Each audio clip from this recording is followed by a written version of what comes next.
সময়ের সাথে মানিয়ে চলা ভালো, কিন্তু সবার কাছে বিক্রি হয়ে যাওয়া ভালো নয়। তুই যেটা করছিস এটা লোভ। আপনার বাড়ি আব্বা, আপনার বাড়ি আমি শুইতে দিই নাই আব্বা, আপনার বাড়ি আমি শুইতে দিই নাই। আমি একবার একটু দেখা। আব্বা আপনি ঠিক আছে আব্বা, আমার মতো ছেলেরা মাফ করা দরকার নেই আব্বা, আমার মতো ছেলে মাফ করা দরকার নাই, দরকার নেই, দরকার নেই।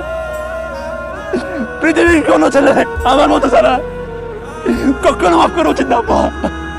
এটাই তাদের শাস্তি, এটাই আমার শাস্তি আব্বা।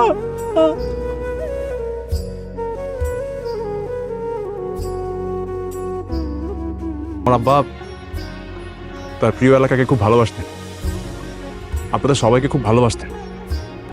উনি জীবিত থাকাকালীন জানা অজানায় আমার আব্বার কোনো ব্যবহারে আপনারা যদি কষ্ট পেয়ে থাকেন, আপনারা দয়া করে আমার আব্বাকে ক্ষমা করে দিন।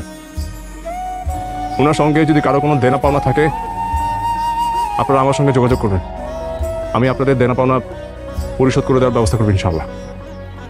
সবাই আমার আব্বা আর আমাদের পরিবারের সবার জন্য দোয়া করবেন।